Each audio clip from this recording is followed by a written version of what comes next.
Bapak Ibu tamu sedahan kakung putri ingkang bagya mulya. Minangka pratandha pagelaran ringgit wacucal sedalu natas kapurwakan kepareng ngaturaken wayang piliji awujud kayon saking panjenenganipun Bapak Suhadi katur Ki Anom Dwijo Kangkon. Sumangga.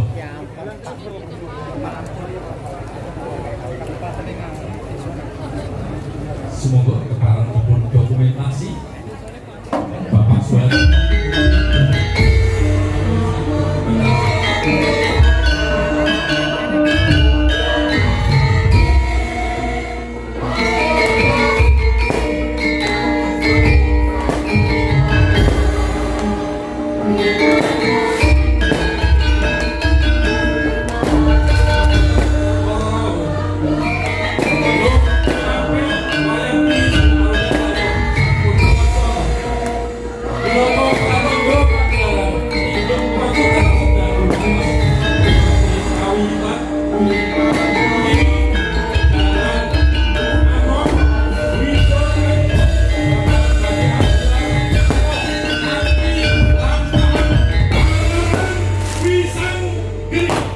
Assalamualaikum warahmatullahi wabarakatuh.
Bawono langgeng mugi rahayu sagung dumadi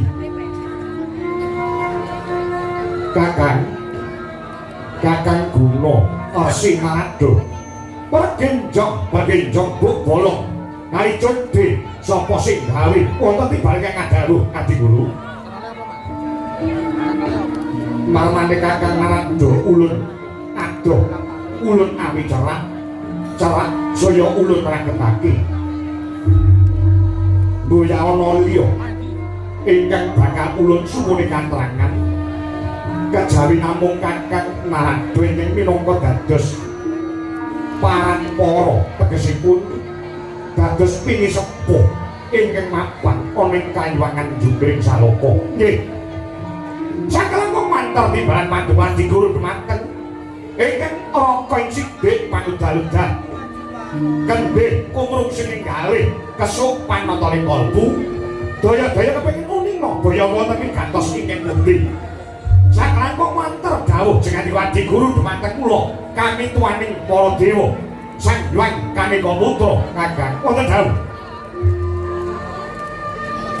mesthanipun nadyan kula boten matur paduka saged ngraosaken bilih kalenggan samangke udakara pitung candra tegese pitung sasi kayuwangan Suralaya ketaman goro-goro kagiri-giri mumbah ndute sing gregedaba luber kawah candra dimuka ngakak tutuke kumitir petite Sanghyang Nagaraja makarya bingung bilung-bilungan sagunging para dewa Dewi Apsara miwah Apsari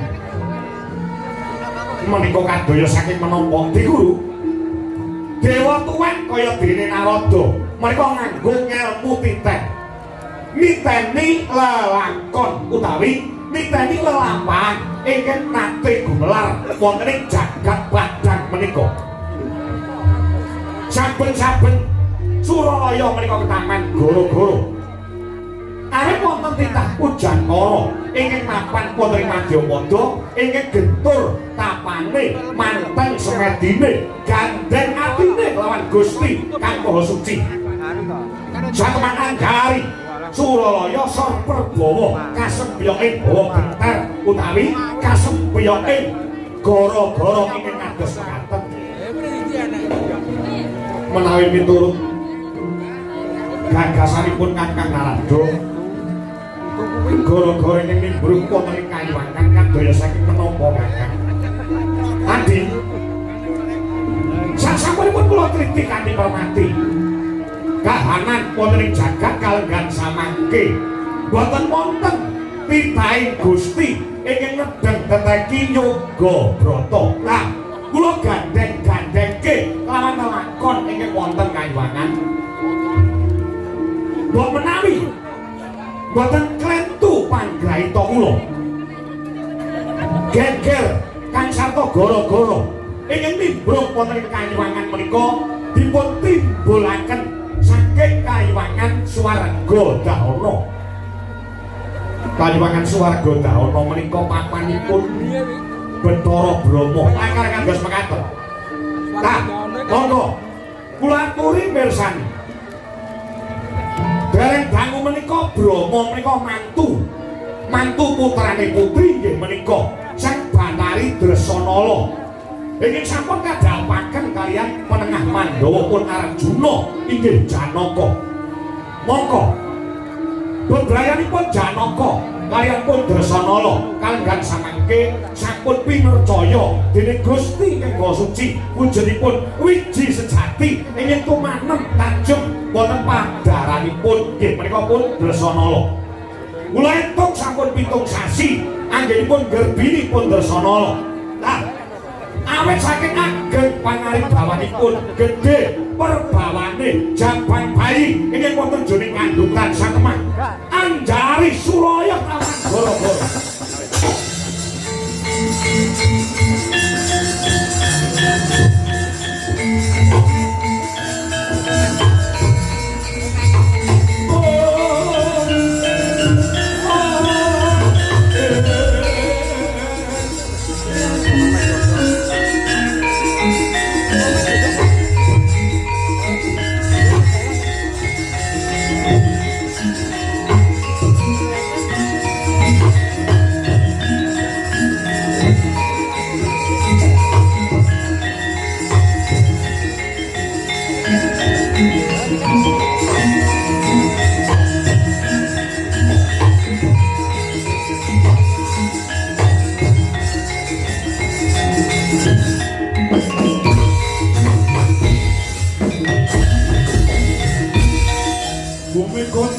Ganjeng langit kelap-kelap katon legin sanging alus risang mawe gandrung saban kadulu Buker moyak mayek saking jas balik worong lumaresan gandrung Tuhari Sumitro Tanoyo Parandra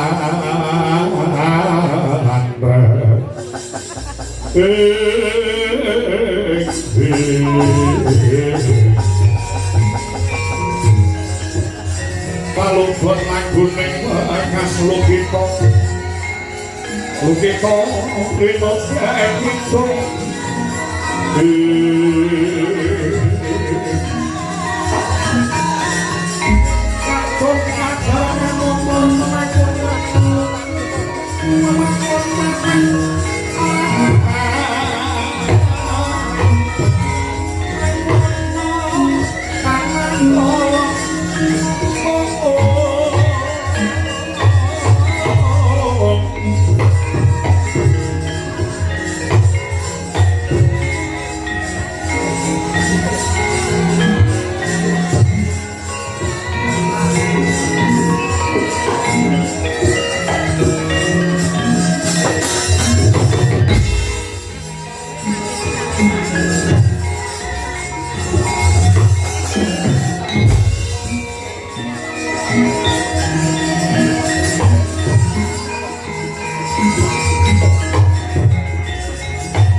sodo monggo sepi sasongko sasongko kasongan surya ranas ruming sari-sari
kasiring sami rono ombre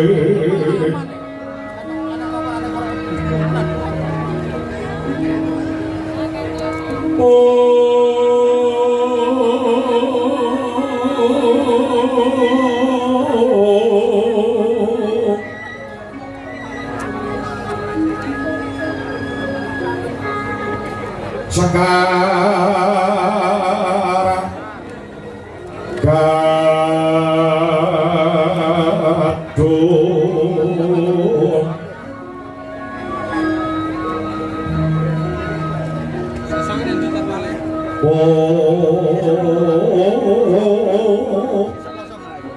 boleh ini kan cari diri nanti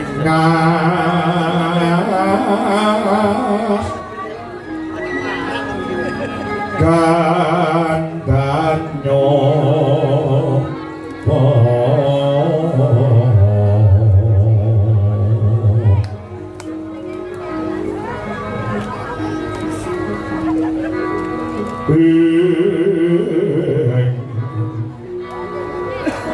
Are haras karenandeng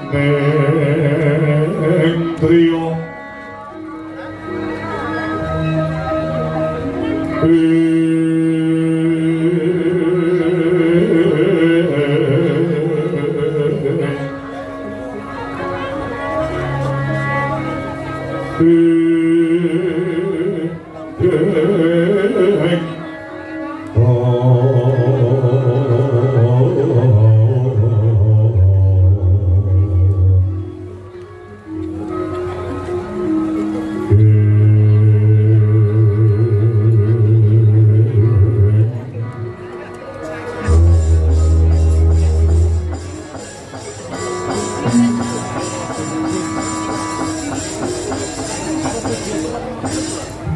yo jagat yo dewa yo Bathara ulun mas madhake kang prapta ngadyantara ana ing Sitinggil Kayuwangan Suralaya garwa ulun ya bojoku ing Kayuwangan Dandang Manguri Durga Permoni padha becik sak prapta kita ana ing Kayuwangan Suralaya Durga Batobat nuwun inggih pukulun kardaya leres saya nggih kula abiyantara wonten ngasemat gojokan dipukulun bidhah saking Kayuwangan Dandang Manguri dumugi wonten mriki boten nyandung sakara-kara tegese boten nyandung sambekala pinaringan berkah slamet rahayu wilujeng abiyantara wonten ngasemat duka ngono Durga nggih kados mengaten kemarin kula ngaturaken sembah bekti mugi kanca sanapa wonten paduka jangan dipukulun Bathara Guru iya iya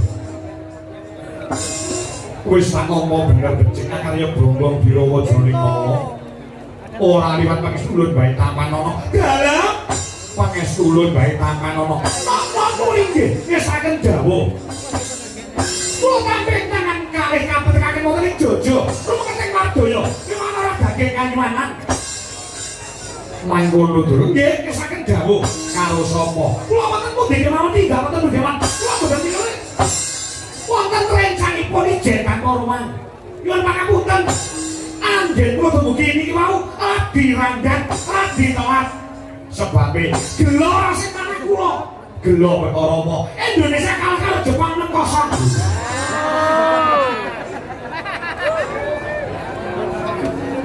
Perkara kaya ngono kok mikir, kowe sing mikir dhewe. Nggih, mila lagi randhat anggen kula.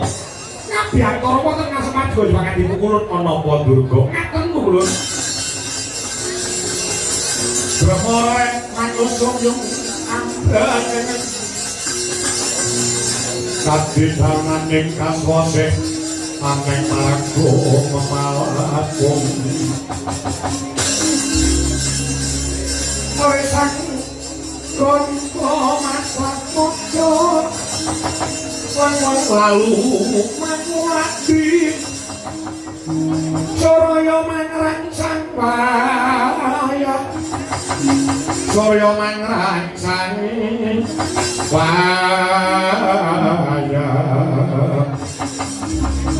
Bumyo samo rawaya hampo Sopan kula wonten ngasoman bakat iku kula Eke kongkos bisa kepingin tilik kalimantan Maduka Eke mongko kalipun ngaturaken alam mereka tembung lawas ana iki tegese kangen apa dikaya ngapa dapure benari durga kula nika nggih garwa sak panjenengan kakase kula bojo panjenengan nek 2 taun panjenengan gak boten nate tindak wonten ing dadang manure napa dikira wong wedok kaya kula niku boten nate kangen karo bojo wong nyatane kula nika garwa panjenengan ya ampun 2 taun ora tau dikeloni nganti wis butet iya durga yo Amin saka angkaing pakaryan nggih kula mboten badhe brontak napa-napa wong jenenganipun paduka minangka dados pimpinane Kanjeng Suralaya. Nah, iki mau 3 bulan. Iki mau 3. Tembungan anak kula bawa raga. Lire kepiye durga? Paduka kaliyan kula menika pinercaya. Garbeni aja kese duweni anak. Anak lanang nggih menika dewa srani ratu tunggul Malaya ya. Ulun ngakoni kalampun kok. Dewa srani kuwi atmaja ulun pantutan kelawan jeneng kita. Setari Permoni nggih. Banjur gandeng jenenge lawan ulun ngaten ulun. Dewa srani menika wiwit cilik menika sing ngopeni kula. Ngantos ngancik dewasa lan mekasanipun dadi ratu. Wonten ing tunggul Malaya sing golek-goleki kula. Nek boten wonten durga, mangke kelakone. Si Dewa Srani lenggah keprabon wonten ing negari tunggul Malaya. Ya, terus. Nah, rene sampun sampeyan kawis anggenipun dados ratu wonten ing tunggul Malaya. Sipating Nalendra, sipating ratu menika jangkep. Anggenipun ngasuh pemerintahan menika menawi sampun kagungan garwa utawi sampun kagungan sisiran mungkin minangka dados ketimbangane gesek wonten Majapada. Dewa Srani pengin rabi, lakare kados mekaten. Yen pancen Gusti kemahyani mangsa kala, Dewa Srani pengin pala-prama mergati kuwi kandha. Bocah saka ngendi jenenge sapa anake sapa? Yen perlu munggahe pengin rabi lawan midodari Kalimantan. Mangko panjenengan ingsun kang minangka dadi pimpinane Suralaya bakal paring dawuh marang salah sawijining widodari kang dadi gayuwane si Dewa Srani mergane kuwi kandha. Bapak niku badhe kula aturaken.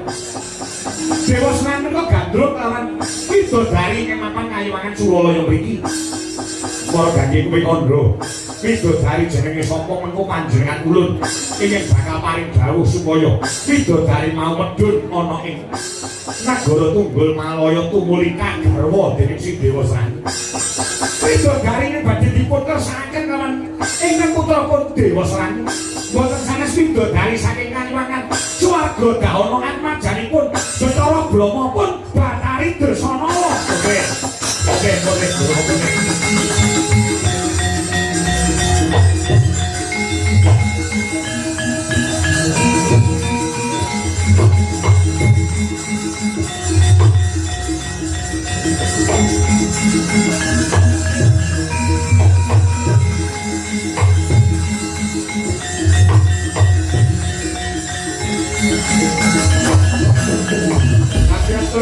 kapelanku Tori mangkul kinempin kempin besang ngarek bawono Dosang ngarek nanging bawono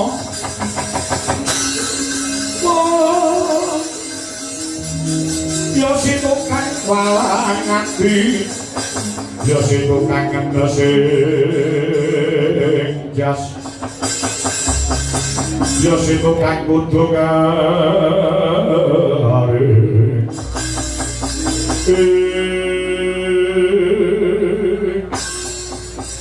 Durga Apa jamu?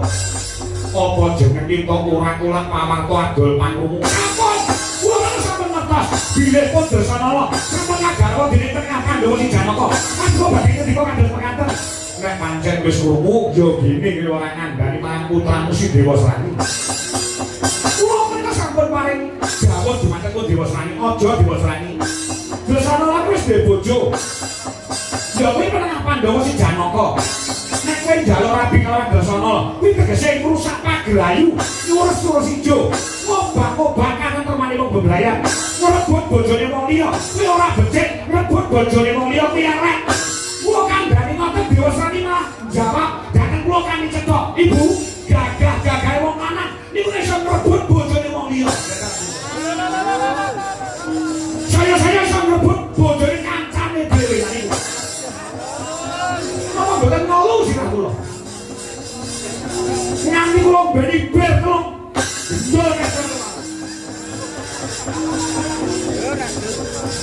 Ganti Dewa Srani wis mengandani sampun nyuwun pangapura permoni yen to si Dewa Srani pengin jawab kelawan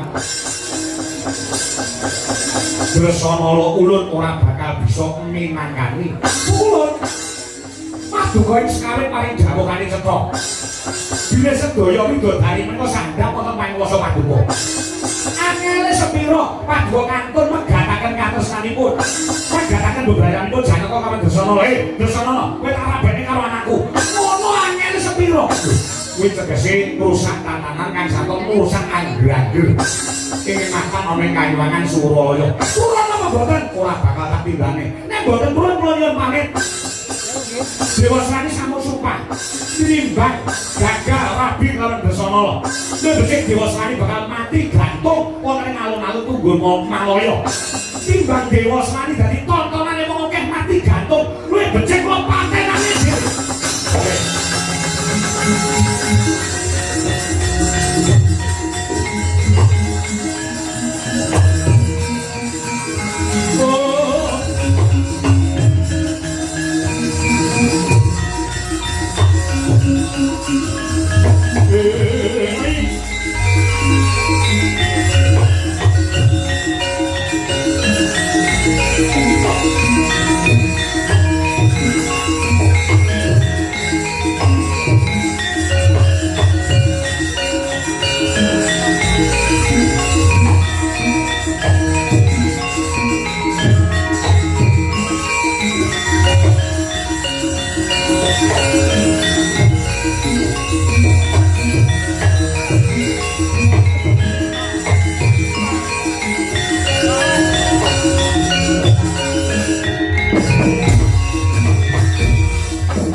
Dewa Subhata marangkan goreng perang Libane arung-arung ngeganu ing ngabiyat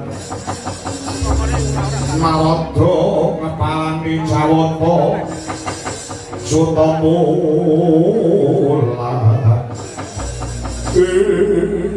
apa dibungkul dari pose dina samangku ewuh kaya ing pambudi paduka menika pimpinan wonten ing Suralaya angele sepira Dresanala kowe pegatan kabare karo anakku kan pancen beneran boten sago pancen boten purun tegese tega lawan patine ke putramu Dewa Srani lo tak mantuk mawon boleh ning ndi Jogorogo anu wonten ing Tunggul Malaya lo patenane Dewa Srani iya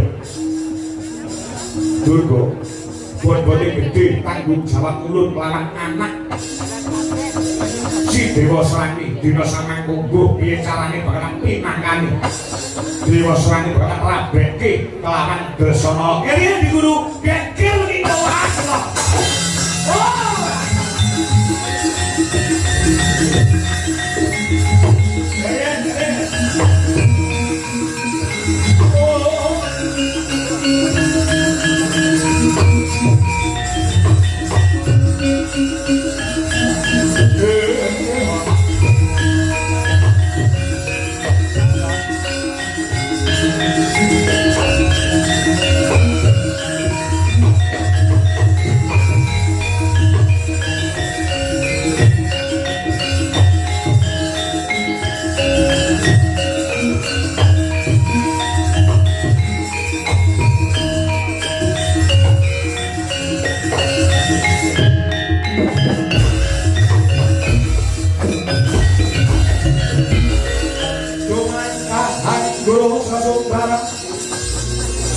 Lindungan para bumi kuncing Kumalun doguntor agato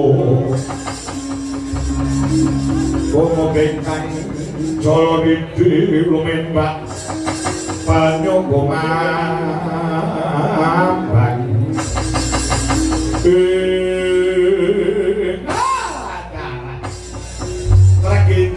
Reginjang pak pong waru doyong pinegorwong ada soto jenenge rombong rambut dawa jenenge gondrong kuntuntek jenenge ompong bojo moblok tinggal jangkong dikeloni wong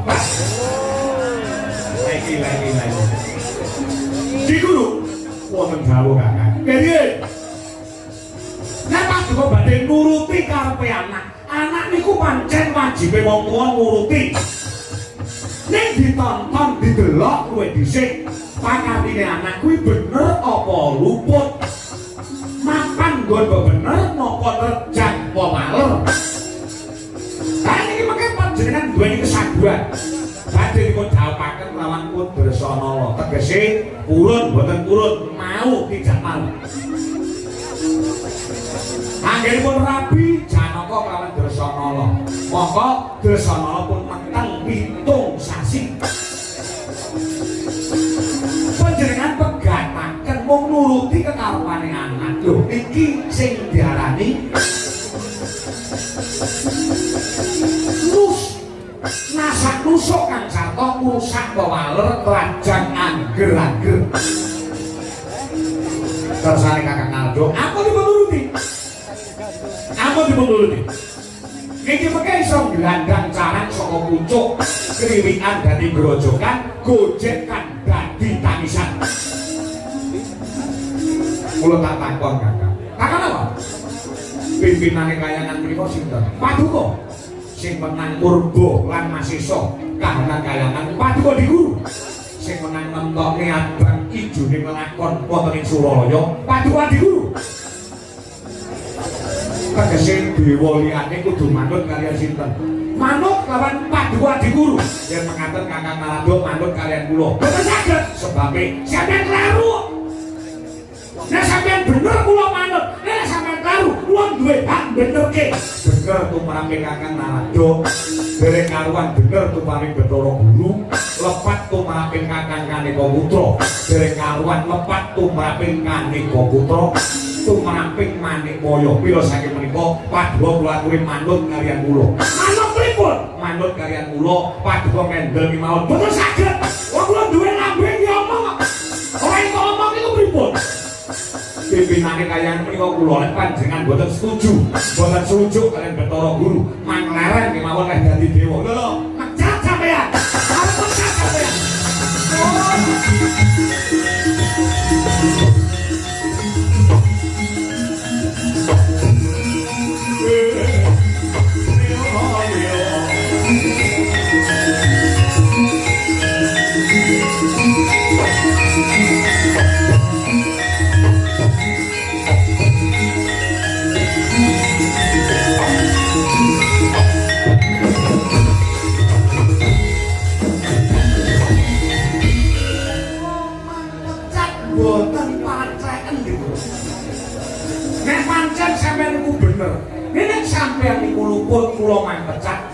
napa-napa. Rumangsane kula larang dadi dewa napa mboten iso mangan? Iso. Kula malah rencana badhe medhun wonten ing Ngancapata. Golek gawean saenten iki. Rumangsane kok dikira panganan ngono wonten kayangan kok. Ngancapata niku kathah. Dadi tukang gopur kok gojek kula nggih saged. Kakang Narada mangender mang manut kalian kula. Mboten saged. Nek mboten saged lan mboten manut kalian kula, pinarak monggo kundur beraken sugeng tindak. Wah, nundung sampean. Elok.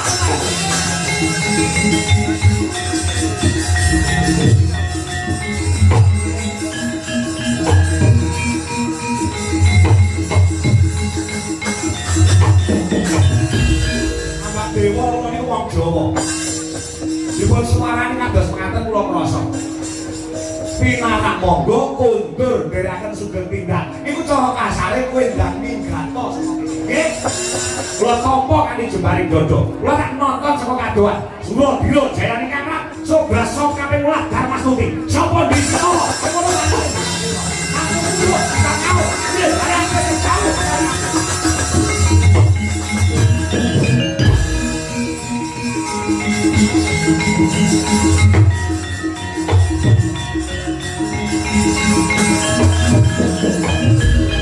Bangsa digondeli arep metu karo rombongan yo ben dewa tuwek. Isih akeh dewa sing nom-nom magang kepengin nderek dimaten jenengan. Iya. Kula bali Narada niku kan diyen asine ketiyen nganti sayang kyahine menika apike kali panjenengan namung wonten ing lair batine asine mboten cocok karo panjenengan. Asline Narada niku pengen nyaingi panjenengan, pengen dadi ratune para dewa. Kula kemresik kados mekaten. Narada mosok gandoli, arep metu saka rombongan Yos Ben. Golek ganti liyane, dewa tuwek kaya ngono.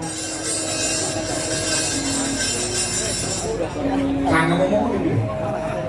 Nek rasane aku dewa tuwek.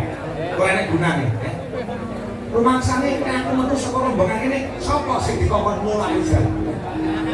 Raimu. Mau-maune Suralaya ki ayem tenan. Gandeng ketekan kowe Durga. Kahanane dadi panas kaya ngene. Bola-bali pidodane begenggek iki.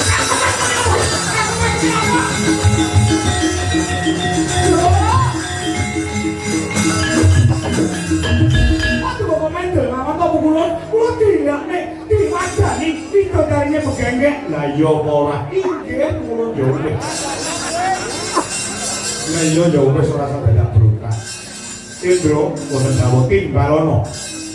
Timbalana. Ratara Brahma. Sinten Samirana supaya madhep pengasan.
ingsun Gusti wasa tasih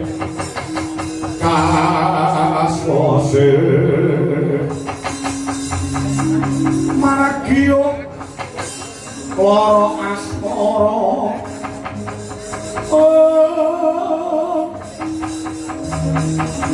arang-arangmu uga mangarang ya paringo kusada ngahangger jiwa kawula nglipur ngreteng logita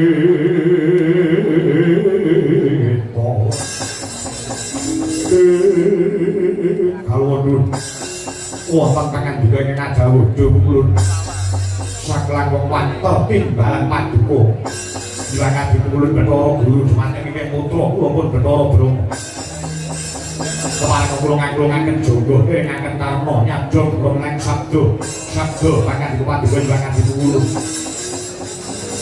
Brahma wonten ing Ngajawuda para gage pitakon Kulun Mangsula pankuwasa kalimangan kuwi sapa paduka dilangati Kulun Bathara Maningwaya kenging wenang nemtoke ambak ijone lakon ana kalimangan paduka Kulun yen aku kandha abang dewa sanesipun kedah abrit yen aku kandha ijo dewa liyane kedah ijo upamane ana perintah saka panjenengan Kulun tumrap jeneng kita Brahma tertamtu badhe kula nindakaken sakliyane aku pimpinan kayangan paduka kita Sudarma kula bapak kita nggih wajibe anak menyang bapak anak kedah bangun miturut dumateng dawuhipun Hyang Semar dina sampeyan upama ana perintah saka panjenengan ulun bakal kula tindakaken nadyanto nganti lara sampun mareksa saking pejah kula temah kanggo mestuti dawuh jenengan paduka nyuwun Kulun bagus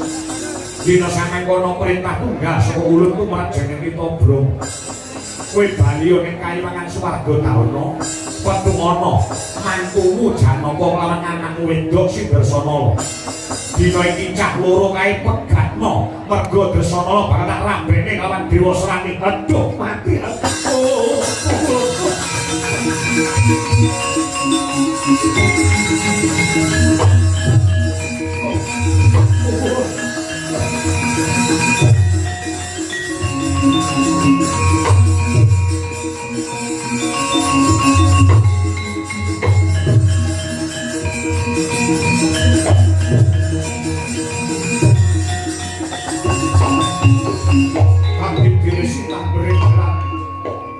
kula medangan dawuh pangandika Kulun dosa lan lepatipun anak kula menika menapa Kulun ewadene dawuh jenengan paduka supados pisahaken lan megataken anak kula Dersanala kelawan mantu kula pun Arjuna waduh Kulun tinimbang kula kinten megataken katresnanipun anak kula pilaur kula kinten ngadepi dalake Sima Barong Brahma yen sekawit jenenge kita kandha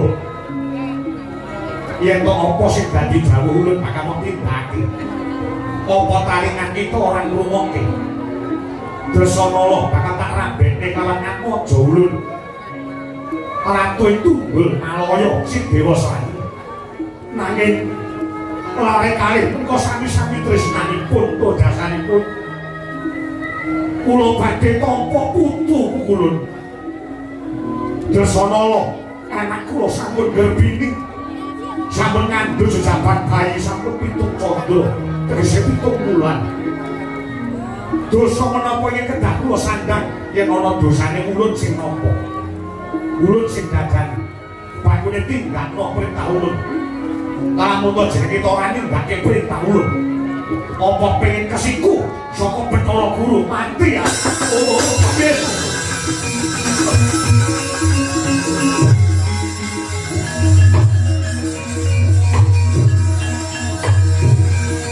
Kalau makan kopi dan lo tahu dulu namun jika kita kuai gabuga maka nompo si kubendo sama pimpinan Suraya inggih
suci.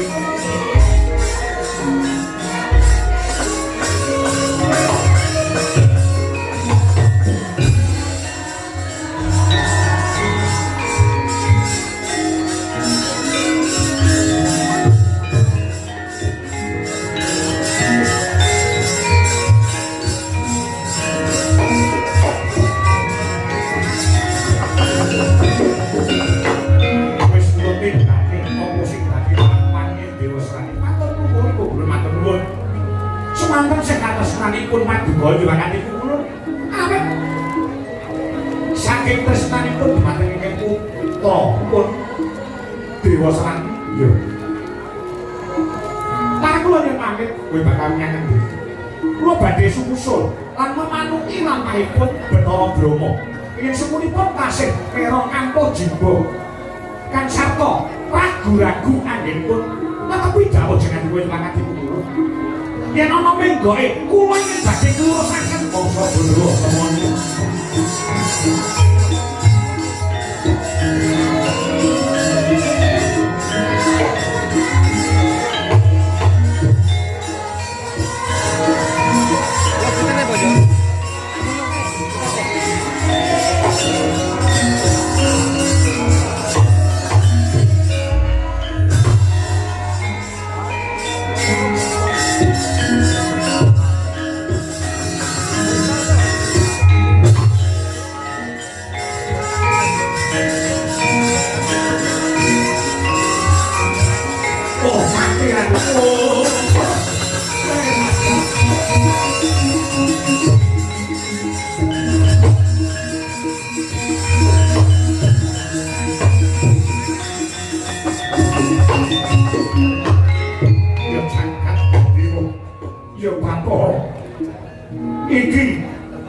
Iki sing diarani sudut gunting tatu loro.